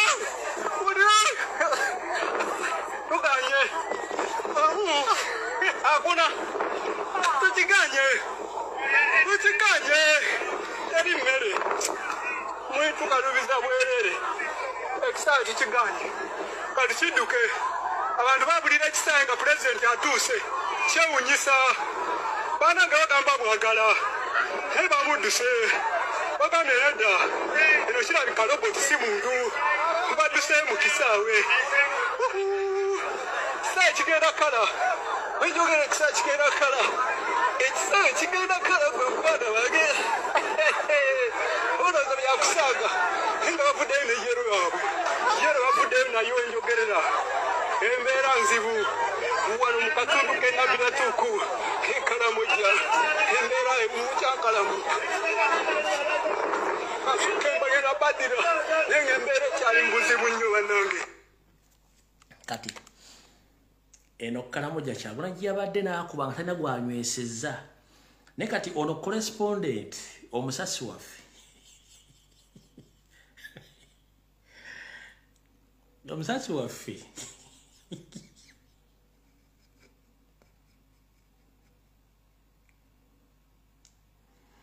manyi olumu nzija nembaweereza wano nembasesa naye nange embeera ku live za president nga bali mu campaign trail ntera nnyo okuwuliza abantu aba mpuliriza nnyo Buganda Ronald Mugenyi alina sitole zaleetaawo kati n'oseka era omuteramu nemugalugala otandise ebintu byo ayinza okuleeta emboozi z'essuuti ya president n'alyoka atuvugira mu comment section yawo kati yatessa mu Uganda n'ebintu byaleetaawo nga tosobola nga bisesa busesa kati ne commentator nakyo oleka agobera nnyo sama Uganda nani ne Buganda Ronald Mugenyi okitegeera kati bino betu bagamba president yabadde Kalamoja nga talina gwawadde ssente talina gwawadde mmere talina gwakoze eki naale Museveni agenze olwaliro omusasi alabika alaba nnyo sama Uganda ne Comrade Ronald Mugenyi owa Ghetto TV line 1 muwulire bulungi nnyo muyinza okugala Lumbuye alimba naatera okuma tufuluma tugenda tutabuse tukoye ekisaawe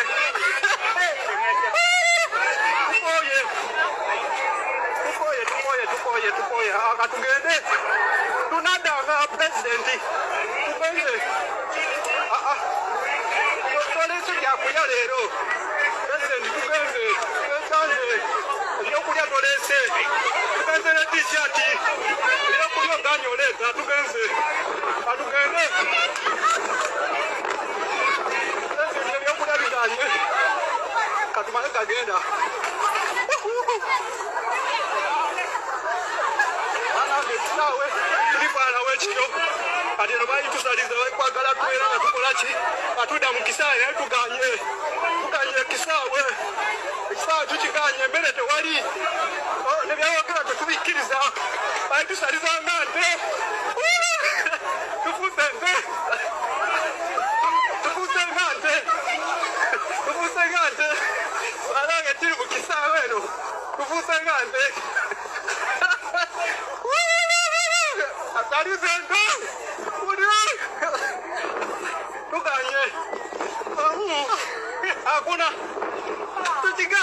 Abantu babulira ekisanga president atuuse kyewunyisa baana nga bagamba bwagala naye bamudduse bagambye nedda eno kirabika roboti si muntu tubadduse mu kisaawe kisaawe kigenda kala wenjogera ekisaawe kigenda kala ekisaawe kigenda kala gwe muganda wange olowooza byakusaaga naye nga bavuddeyo ne yero yaabwe yero bavuddeyo nayo enjogerera embeera nzibu wano mu katundu k'ennabinatuuku ekalamoja embeera emukyankalamu kembagenda badira naye ngaembeera ekyali mubuzibu nnyo bannange. Kati Buganda Ronald Mugenyi ne Sama Uganda munoonye correspondent bw'omukalamoja ono mumuteeke campaign trailer kubanga alabeka muweereza mulungi yakopa kumu kati bwe tubadde mu kalamoja neewala okuba tebaagala bbalaga kana zibadde teziri busa esoroti erebadde drive y'esoroti yo drive y'esoroti simanyi bangi postings obangi savings drive y'esoroti nizo kuba sigi savings drive y'esoroti sigi savings let me see oba drive y'esoroti gitaddemu wano drive y'esoroti ero aha yes yeah aha kati nebadde drive y'esoroti bene badde drive y'esoroti naye mugirabeko bulungi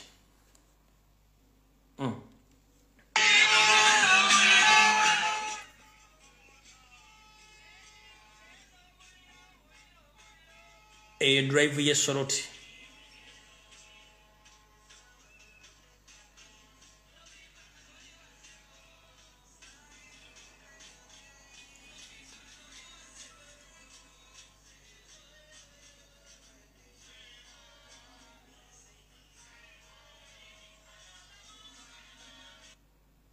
Oshiteka te drive y'esoroti nga bwe badde kati omanyi nkansoke mbagamba ekigambo kimu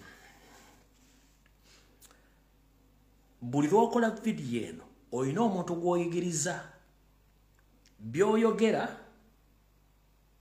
abiyigirako enjogera gy'oyogera agiyigirako enneeyisa agiyigirako kati bakomede bakola video ku social media kuno mumanye nti waliwo abantu bamwe inspiring bemuteekamu obuvumu okufaanana nga mu kye baagala mukole kubanga naffe tulina bye twayigirako neryo n'abaana abayigirako nkitegedde bulungi nnyo so kati kyovula nti abaganzi sisaasanya ntungo neryo problem abasaasanya entungo so mutegeere naye nga abasajja bali bubi mu ngeri nga bwetambula bwekola kati mutagingire wano omwami ono gobayita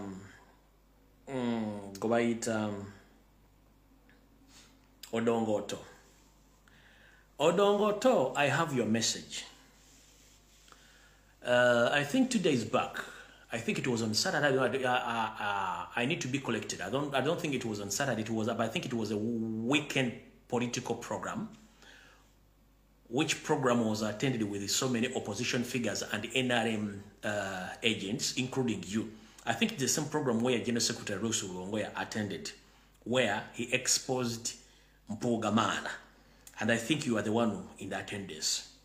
You went on blaming that amongst the opposition figures in Uganda, they failed to join Robert Kyagulanyi Ssentamu party. And you are asking yourself for why. Let me tell you one thing, Mr. Odongoto. First and foremost, I would like to ask you one question. Which party do you belong to right now? Which political party do you belong to now as we speak? The answer is, you don't have any political party you belong to because you betrayed FDC. You betrayed the people of northern Uganda because you sold your soul to NRM. You understand? There is ongoing land grabbing in northern part of the country. You are quiet. There is ongoing kidnaps and assassinations in northern part of Uganda. You are quiet. But you got the guts of coming on the podium trying to expose or trying to blackmail Bachagulanyi Sentamu that no one in opposition joined his party. Let me tell you one thing, Mr. Odongoto. I don't think that you have been in Uganda all along. Like 5 years back, I don't think that you've been in Uganda. What we did in National Platform was to erase all Museveni agents in NOPE, whereby we exposed even the so-called opposition figures in the country because they have been working with Museveni all along. You understand? There's something which happened to you. So when you came out and you talk about a national platform that nobody in opposition joined joined NOPE, the second question is, for you, what blocked you from joining NOPE? Which reason can you give to the public that you didn't join any political party in Uganda? Either NOPE, FDC, Sujui, nani. What reason can you give to the public that you didn't join any political party? Before you ask such questions. One, first and foremost, Mr. Dongoto, the public knows that you were fraudster, you were mafia, uli mufere. Bino byadabuza, uli byadabuza. Why is Muntu not in Bobi Wine's camp? Why is Nandara? Ulida amanya gagendo okumenya gonna gawulye bulungi nnyo, ulida. Why is Muntu not in Bobi Wine's camp? Why is Nandara not in Bobi Wine's camp? Why is Mpuga not in Bobi Wine's camp? Why is Munyagwa not in Bobi Wine's camp? And yet, in the 2016 election, everyone was in Besige's camp. So there is something not right there with this noob. So we are monitoring them, but it is not adding up. Okay. And at 48 years, I can know what is wrong and what is not right. I said on TV, and I want to repeat today, I have a client who spent 103 days in Kitaria prison. He was arrested from Kenya. He told me that the entire prison is full of noob supporters, 530. That at times they open the prison cells and they come and pick some. 2 or 3 died. What is Rubongoya and Bobi Wine saying about the freedom of the young people who are in Kenya? First and foremost, gentleman, Mr. Dongoto, who is the person responsible of arresting the indigenous Ugandans, especially the noob supporters? I think it is your boss Museveni. So, you've left Museveni, who is arresting, kidnapping, torture of those indigenous Ugandans who support NOPE. Then you are claiming attacking NOPE and Bobi Wine. That, for you are narrating as if that it's Bobi Wine who are arresting those people. Does Bobi Wine own any police post? Does Bobi Wine own any prison in Uganda? Does Bobi Wine have authority to arrest or to detain or to kidnap any Uganda? No. So, when you sit in the studio, like on NBS, when you are sent by the state to defend the state without asking your question, who is the person behind you arresting and kidnapping Ugandans? And you are asking the questions of the people who are suffering right now because they are taking care of those people's families right now on the taxpayers' money. Me, I'm not surprised about your behaviors, and the history doesn't save you because the public doesn't know who the hell are you. So, before you come out to yap against national platform Bobi Wine, please, I was informed to inform you, Mr. Odongoto. Hope this message, you'll get it either right now or tomorrow or any other day before the end of this week. Mr. Dongoto, the so-called clean gentleman, without blame,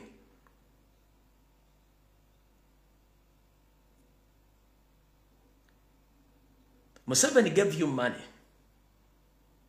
and you constructed a hotel in northern part of the country. That is 2019, 2020, 2010. But unfortunately, after completing your hotel, or before completing your hotel, you were looking for the supplier who was supposed to supply you with electronics. You went straight to Chiyembe here in Kampala, or in Chiyembe in Kampala. You approached one Kalule. You asked him for goods worth 35 million Ugandan shillings. The gentleman accepted to give you those goods worth 35 million Ugandan shillings. 2019, 2020, 2010. But unfortunately, you vanished from there and then. You didn't pay the gentleman his money up to now. 35 million Ugandan shillings.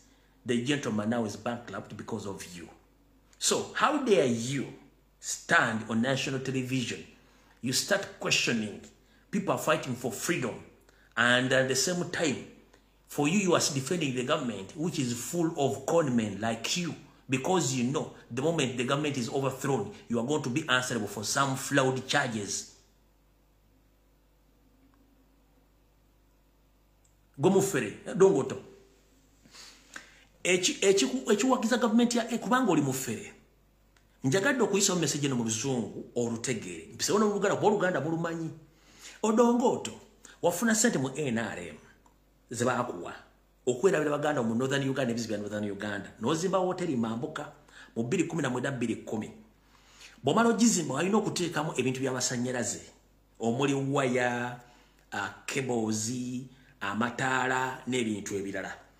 Nojja mu Kiyembe ew'omwami gwe bayita Kalule n'omusaba ebyamaguzi ebiwala million 3 mwezi mu 5 n'abikuwa n'omugamba sente ogenda zireeta after 2 days. 2 days from 2009 2010 emyaka emeka nga tumusasudde million 3 mu 5 nakatula musajja yavuwadde. Naye olw'okuba nti okimanyi nti gavumenti yamwe yababbi na oli mubbi nti gavumenti bwevaako Kalule agenda kunoonya omusasula sente ze tokyakwata esimu azijjako bakujja mu parliament ena wagenda kujja obeera ku nyumba toli mu America obeera Dubai batoli mu Dubai beera Canada kubanga otya muyiru bwaffe. So I'm not surprised that also your fraudster, you are defending the government of mafias, pirates who are there against the law. So I'm not surprised. So you come on television defending NRM, attacking. Nope. You are part of the system of mafias. So, Mr. Fraudista Odongoto, can you please look for Mr. Kalule and pay him back 35 million Ugandan shillings,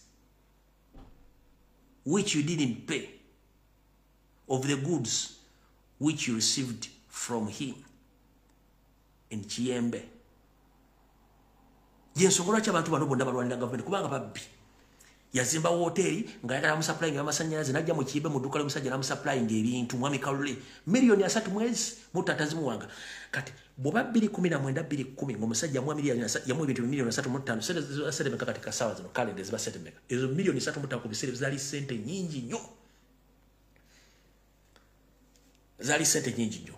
Kati ng'omusubira okujja okwogerera amagezi oyo abo bangi nnyo. Kyovula buli awagira NRM mwina nabaga buli awagira NRM mwina file mu court bayina file mu police biba abantu.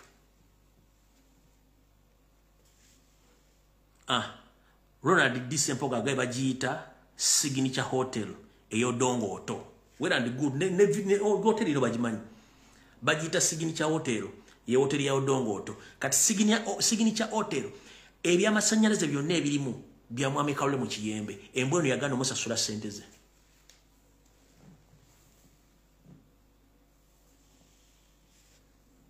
Kyokka yali mu kwogera ebitakwatagana ng'empale ya Museveni ng'alumba ki ng'alumba Kyagulanyi. Kati ndo beba abantu betwogerako essaawa zino abeeyita nti baki bannabyabufuzi. Eyo tuvuddeyo. Bwe tumala okuvaayo nabagambye information yabadde security alert which ewedde ng'etandika ne bagamba bayingiza abasajja mu Uganda bajja kupangisa mayumba bali ne mundu nemba gamba ze byange mbyogera kate ng'omuseza akule siyani nze si ku ground abantu bajje ne bampa obujulizi oninya tuwadde information giwulira bulungi nnyo ka seconds 17 Lumbuye wagambe bituufu amaje gatuuse eno kinya tugalabyeko bagale buyumba bwa mitwalo 10-15 babunoonya ate bagala bwalayisa ate nga buli muno ekira bekuba n'enjawulo twewuunyi teeka ya ekyo mukitegedde sijja kirwako mukitegedde bulungi nnyo sigenda kirwako mukitegedde bemba mukitegedde tugenda kuvumirirwa nnyo ebikolwa bya poliisi byekoze olunaku lw'olwaleero. Police Mr. Abbas Byakagaba chairman w'akakiiko by'okulonda mukulu Simon Babakama, with the due respect mulumirire eggwanga mukama wammwe abadde mu bufuzi emyaka 4 which terror regime yone maze myaka 4 mbufuzi ebeekyawe wakitiibwa bannansi baayo Bannayuganda banyigiriziddwa nnyo to the extent basirise. Police mukimanyi nti omuntu yeewandiisa agenda kuba campaign mubulookinga emmotoka za Kyagulanyi ne mujja embooko ne mukuba abantu embooko. Manyi munoonya kye bayita provocation munoonya spark. Naye simanyi babula mutandise okulaba obubonero nti people they don't no longer fear. Edda bagamba nti military ze buli omu yaddukanga mu kibuga. Mwadeployinze military olwaleero ekyengera ng'ekuba abantu. People we have they are no longer scared with the military and police. Ekyo nakibagamba. Mugenderera nnyo okumanyiza bannansi poliisi n'amagye n'emmundu. Ekyo nakibagamba kyalimu okutya balimu okutegeera. Luli baga nti baleese military ng'egyo misinde kebere ku university Makerere kati bwe mbanga mutansi n'akantu akatiisa ke musembe okuleeta kamite mwakaleese nga batebakyakatya. Watch out. Ekirala kuno kulabula. Bwe wenna wa poliisi ng'okutte solid ogenda kuba omwana omuggo nga talina musango g'akoze. Omwana oyo singa akugwira n'akufiiraka famire ogenda gigamba ki? Era omwana bagenda muvunaana musango gwa Manisota myaka 6 baavudde naye nga gw'ogenze lwa busiru. Tolina lukusa lwonna lukuba muntu mbooko nga tewabaddewo riot yonna eri dangerous. Tolina lukusa. You should learn the rules of engagements. Mr. Simon Byabakagaba. Abbas Byakagaba, sorry. Mr. Abbas Byakagaba, the Inspector General of Police. I know you are not the one in control of the police of Uganda. But inform your police officers. They should behave. They should learn the rules of engagements. What are the rules of engagements? The rules of engagements, any police officer or any armed officer is not supposed to attack any armed civilian. Therefore, any serving officer, either a policeman or armed officer, you are supposed by the law to inform that civilian or to alert him or to instruct him 3 times before you attack him or her. But it applies when someone is armed. Someone who is not armed and is not dangerous, you are not supposed to attack him. Tolina lukusa lukuba muntu yenna atali mu kwekalakaasa, atalina kisi kyakutte, ate n'amateeka gakuga police officer nti oteekeddwa okumanya amateeka ddi lw'olumba omuntu oyo gw'oyitibwa obulabe. Osooka n'omuwoninga omulundi ogusooka, n'omuwoninga omulundi ogwokusatu, n'omuwoninga omulundi ogwokusatu gwe gusembayo, ogwokuna n'otakinga action. Era action bakulagira either kusooka kuba rubber bullets. Rubber bullet wezigaana ng'ali dangerous armed, then osobola okukosa live armed naye ng'ate okuba magulu. Negwe police officer from nowhere n'okwata kibooko n'okuba omuntu already wamenye etteeka. you should learn the rules of engagements. Before you pull out any solid wire or a wooden stick to beat any unarmed civilian, it breaks the law of Uganda.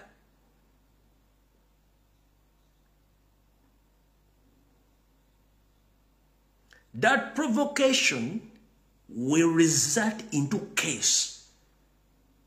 Because these are human beings. These are grown-up people who are there to support their candidate.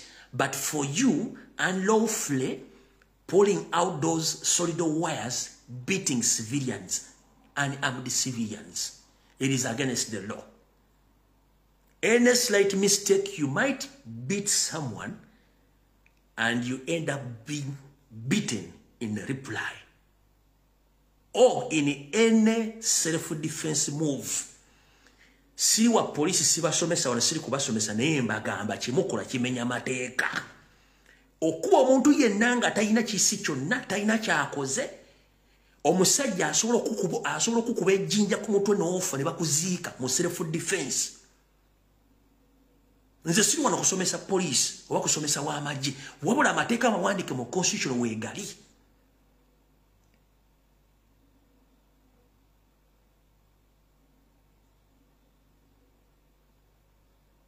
Gwokimanyi omwana omukuba emboko nga bali talina kyakoze, oyo omwana alina right ye defending asobola okugwa nawe n'akuggyako n'emmundu n'akuba amasasi. Gwa military akutta omuggo okuba omwana omuggo omukubira ki? Owa polisi akutta omuggo okuba omwana civilian talina kintu omukubira ki? Is he rioting yekalakasa? No. Peacefully alinze mukulembeze we ayitewo, is happy enjoying omubulokins omukuba emboko. For what reason? Mugenda kufiira mu bintu by'ekisiru nze mbabuulira. Time egenda kujja nga civilians are against the officers. Ng'omusajja ajja kugantiriza kanfu onkubi emboko. Mumusaaga n'abantu.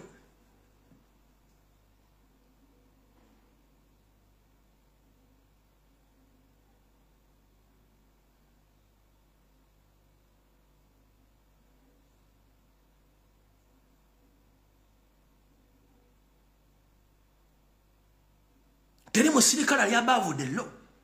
Koberi wa military, koberi wa maje, teri musirikale ali above the law. When you broke the law, you are going to face the law.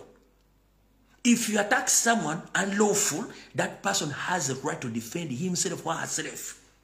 Constitution we soma. Nchiddamu owa polisi bolumba omuntu mbumenyi bw'amateeka, omuntu oyo alina eddembe okwedifendinga nga ye kubanga oba okikoze mbumenyi bw'amateeka nawe bamenye etteeka. Nchiddamu mukwata emboko ne mukuba abantu kimenya mateeka nga mukwatisa amateeka. Omuntu oyo alina etteeka erimufuga lye bayita defense, self-defense. Ne mu kkooti self-defense omusango baguwaaba musajja ne yeewuzaako. Mwaba akusiba jita akosa self-defense, mwaba akusiba genda musiba manisiro. Temyaka mukaga nga avuddeyo. Myaka mukaga monsezi wa ezivuna n'ekiro n'emisana, gye myaka 3 nga avaayo gwe ng'ofudde. Si wano kubasomesa. Kuba this is not my responsibility.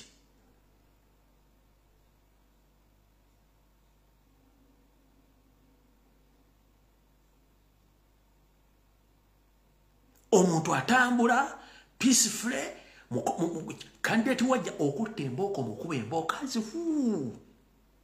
Ekikulwa ky'okukwata emboko okuba omuntu olwedde oba omenya etteeka. Etteeka likuga there is rules of engagements. Genda ononyereze video z'omusajja gwe bayita Kawesi gwe mwatta. Kawesi teyakola nga operation nga tamaze kuwoninga muntu wagenda kulumba. Video gye ziri ku social media. Nekirumira. Those are professional police officers. Negwe okutte mundu. Ogitunuza mu bbanga okuba abantu amasaso. Video hii mwenzo kugamba timbalimba.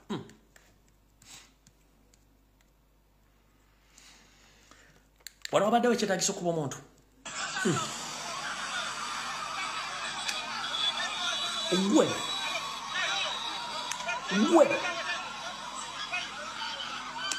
Gwe. Abasajja batusibiddewo ku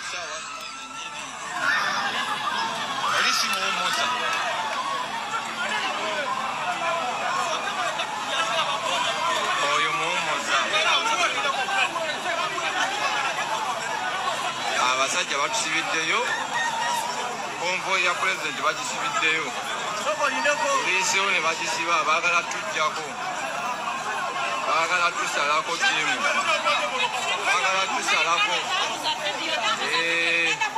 bakuba abantu emiggo oyo muwummuza akomyewo yapima ekimuto obuzo bwe tubagamba muwummuza owekireko yali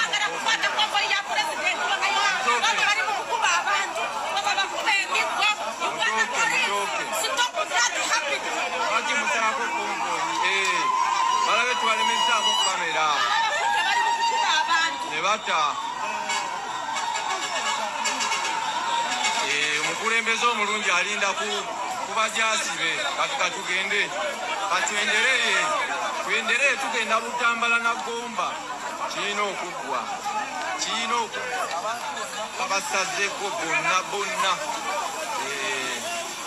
muwummuza be bali mu missoni eyo okuweereza amanya n'eddoboozi batuke. All right. Zino videos za muzira mwena mberako. Amanya ge mugamanyi. Nze muntu asinga okwagala emirembe. Naye yagala okumanya nti ndi mulalu to the maximum or to the fullest. Nkola ke fujjo nga teriri mateeka. Bwemba manyi nkoze ensobi. Manyi. Naye obanga ompise ku polisi nga nno musango ojja kujja seetaaga kunkunoonya. Ompulya bulungi nnyo. Oba mu Uganda ompya oba enkadde eno eriwo nze bwonkola ke fujjo ng'oli munnamateeka simanyi polisi n'onkuyira ekisiro. Making sure nti tugenda kuva nga either ng'ofudde oba nga nze nfudde. Ekyo kyo nkigamba. Buno butamujja bala abapoliisi mubumanyi. Sijjukira osi zaali 2010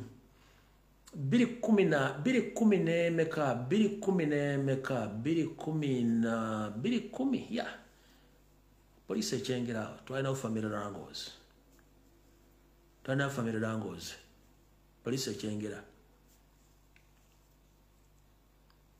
wa police najja nagezaako okunkubo ya bolwine mugamba sebo kyokola kikyama taje emyaka nga mikadde nnyo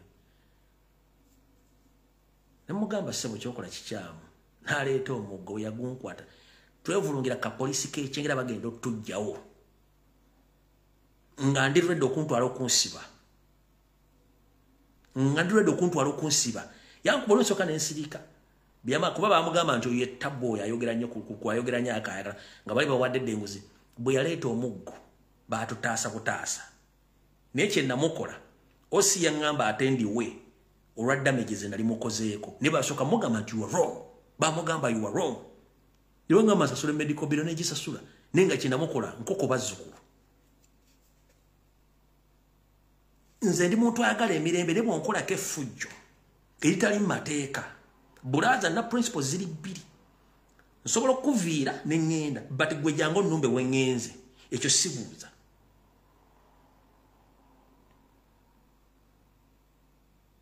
principle endala kasita onkwata ettaayi ebira byonna osobola okunkwatako ne kasita onkwata ettaayi mba manyo director ataako oyagala kuntuga erina ekisubuuza those are my two principles.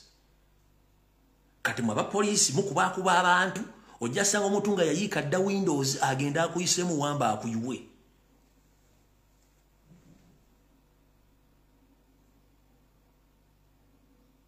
Abantu balina stress mu Uganda.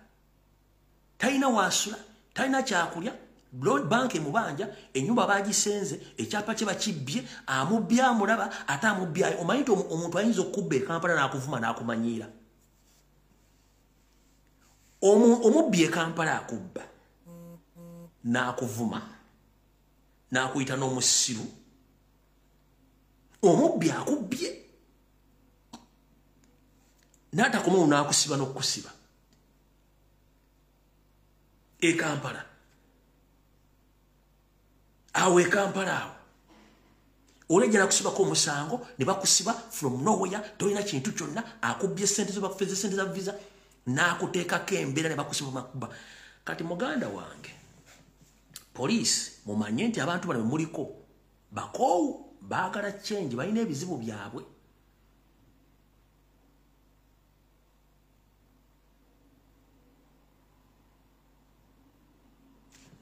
kankuwa ekyokulabirako chaos mugikoze ku kitebe kya national platform ne mugikola n'ekyengera ewasigadde wonna poliisi ebadde directinga bulungi nnyo abantu nga terina gwe kubyeko embooko n'eki wano kikendeeza obudde kikendeeza n'emirimu good enough nti abaana ba national platform bakontrolinga ne traffic bakontrolinga bakomuliri baabwe kati goba okuba omuntu already bafuutu soja omulimu gwe bakola bakuliatinga space ne badirectinga traffic abantu ne batambula kati goba ojja n'okuba omuntu goba blockings obutayingira ku side eriko president oba kukuliatinga jam oba okolera kiki oba oyagala obuvuyo mbokoze ku kitebe ne mbokola n'ekyengera ne wasigadde na president yabadde poliisi yagambye abantu mudde ku side na mudde ku sete muyingira mu kkubo yes abantu bagobera ebiragiro ne tewana fuje ne mwe mu creating embeera lwaki mu creating embeera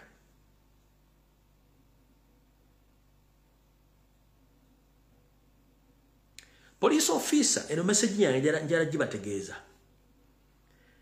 mukyadiringa n'abantu niyo ojja kusanga omwana nga yavaako nga government yavaako muganda nga ajja akuyuwe ne mujja genda mu kooti okuwoza omusango kusinga eggwe ng'omusajja yakuyiye ebyenda lwa busiruwo kubanga temutegeera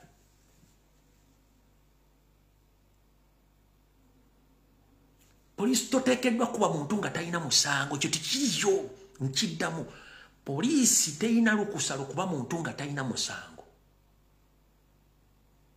lwaki terina lukusa lukuba muntu ona n'omubbi akubbye etteeka ligamba tomukuba mukwata omutwale ku poliisi golooza lwaki omubbi omukwataga muntu ali ku poliisi anti bulijjo temukyebuuzanga golooza lwaki n'omubbi akubbye alwana poliisi emutaase mutwale mu kaduukulu kubanga naye alina amateeka agamuprotecting obutamukuba kati gwe okuba omuntu ategeera omukyala alina abaana omusajja omufumbo omusajja omukulu atazizza musango omuluzi agenda kukola ki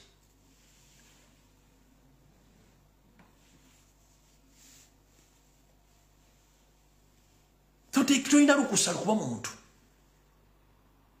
tolina lukusa lukuba muntu mu mateeka g'ensi yonna n'aga Uganda amawandiike poliisi tolina lukusa lukuba muntu nga tazizza musango n'abazizza omusango olina mumukwata kankubirwa n'ekintu kimu gw'okimanyi nti owa poliisi bwakkwata nakkuba oba before nga tonnagenda batemanakuteeka mu kaduukulu ka poliisi balina kusoosa mu ddwaliro nakyo temukimanyi kati kankikusomesa olwaleero poliisi bwekkwata erina kusosa mu ddwaliro before nga tebanakuteeka mu kaduukulu one okumanya health status yo bakutwala mu ddwaliro omusawo akubuuza bakubye the moment you mention nti bakubye yebeera case file nti owa poliisi talina okusala okukuba era kyokka kiyinza n'okukuweesa bondi nti owa poliisi yamenya amateeka okukuba wano mu nsi z'abazungu teri muntu asobola kutwalibwa mu kaduukulu kusibibwa nga tebakututte wa musawo tekiriyo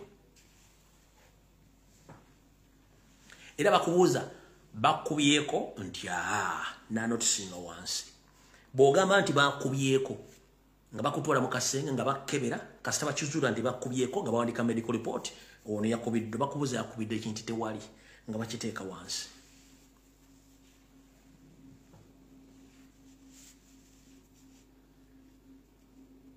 biri betulwanirira nze tulanda tendi ku social media kuno nebyendwala ebisukka kubi mateeka no nwalina ebintu biri simple nti buli muntu alina right okubeerawo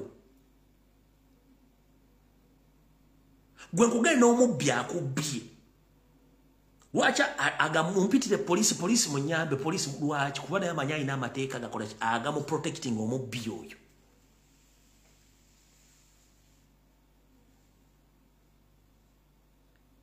kyekiyisa poliisi kuba this is a civic a public servant nti ne gavumenti eba ekyuse poliisi esigalawo ye receiving emisango yemanya baani bafudde batya bwe muli kimanya nti poliisi erina kukolera bannansi so si gavumenti mujja kuddamu obwongo let me tell Ugandans the police officers, they are not supposed to serve the government or the sitting government. They are serving Ugandans. Even if the government is overthrown, police stays there. Because they are the one to protect people and their properties.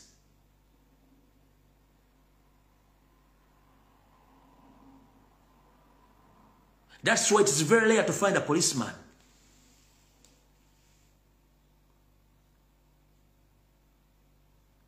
In any situation that the government has been overthrown, that the policeman is running, unless he was a criminal. But all serving police officers, they remain in service because this is a public servant.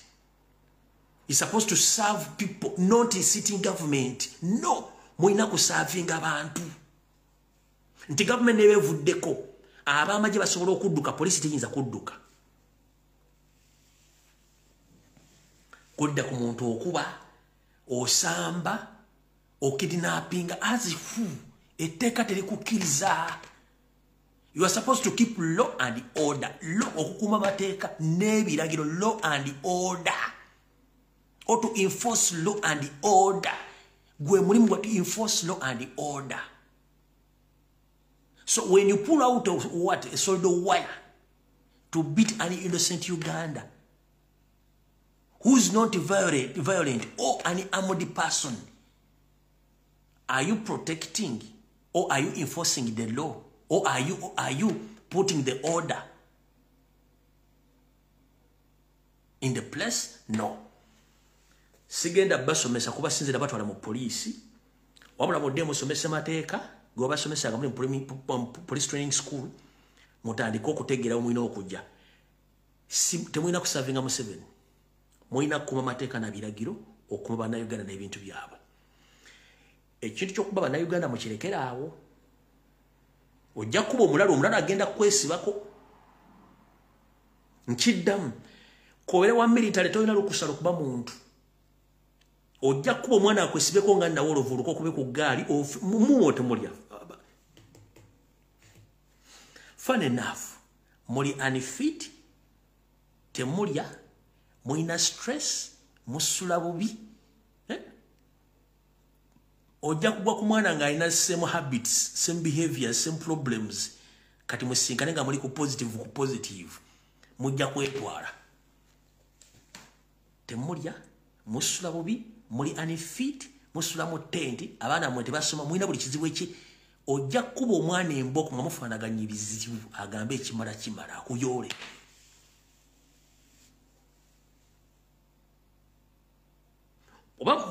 Baba basindika ku duty temusokola kirowoozaako nti we are dealing with human beings abalina ebizibu ebyenjawulo.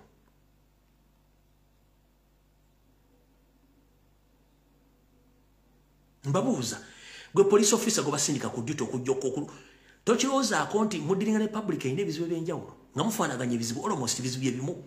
Ojjamu kuba omugga aveeko nga tana kyagenda kuzza. Gwokimanyi nti mu Uganda mulimu abantu nga ayagala kudda mu kkomera nga mu kkomera gy'asobola okusurvivingira. Okimanyi ekyo gyeki ojjamu kuba omuggo ziveeko akulumbe bakyali bwe bagenda okukutaasa nga omusajja akusse oba nga akunyiza obulimu abo bonna buvuddemu. Gwokimanyi nti mu public mulimu abaana nga ye alina desire nga ayagala kuzza musanga dde mu kkomera wa tasasula rent, tasasula mmere, tasasula mazzi, tasasula school fees. Nda okuzza omusango nadda mu kkomera kimukolera. Kati ekyo poliisi tokimanyi. Ojja kuzanya n'omwana kuba akuyiwa amannyo ng'omenya amateeka mugende mu kooti. Gwokimanyi nti eryo abaana nga ye amanyire kooti agulabanga muzannyo bamutwala nanyumira omulamu mugamba muze ekyo nakikoze lwa nsonga ABCD. Ng'omanyi nti eriyo abaana mu makomera ng'asobola okwewoleza omusango nga teyeetaaga looya. Okimanyi nti eriyo abaana mu Uganda nga bamanyira kooti bamuleta mu kooti ne yeewolereza nga kyeyewoleza kyennyini akimanyi bulungi nnyo. Ng'asobola okukola ekizibu ng'asobola okwedifoni nga teyeetaaga looya. Okimanyi nti gye bali kati waliwo ennamba esinga obungi y'abaana nga gaha ebweru nga sikyasobolayo nazza omusango nadde munaabiremu tapangisa emmera lyabwerere amazzi anaba gabwerere buli kimu akozesa kyabwerere nga yo wamunyumira nnyo n'okusinga ebweru. Ate mwe mwetaaga enkyukakyuka n'okusinga ffe. 1. police officers, you need regime change more than we. Why? Other government staff, other government officers, they are paid well any time apart from you. And it must be uniform or uniformly that all government staffs, they are paid any time, including you. But why is it that every police is excluded from area payments? That ever you are paid late, or it can take even 3 to 6 months without being paid, including the UPD serving officers. Why all government serving agents are paid earlier than you? Babalabanga bisimula nenga ate mwina kufuna sente ku nnaku zezimu nga zigwa ku nnaku zezimu temusobola kitegeera. Mwetaaga ligimu okukyuka n'okusinga ffe. So police mwina okukuuma abantu n'ebintu byabwe, abantu ababasasula omusolo. Bwe mutakola fujjo laale zitambula bulungi, bwe mukola fujjo laale nga zitabuka. Mwagala provocation mujja gifuna. Forgotten mekantu akatambi katadde olwaliro kamaliriza tujja kuddamu ku Rocksatu. Mukama bakujonga ro security alert yonna bwene bataliwo video njimaliriza mukama bankumire president wona wali mukama akunkumire n'abatamanya ngabo n'abagala kutusako bulabe bwe mwasigale jali mukama bakume mwana ba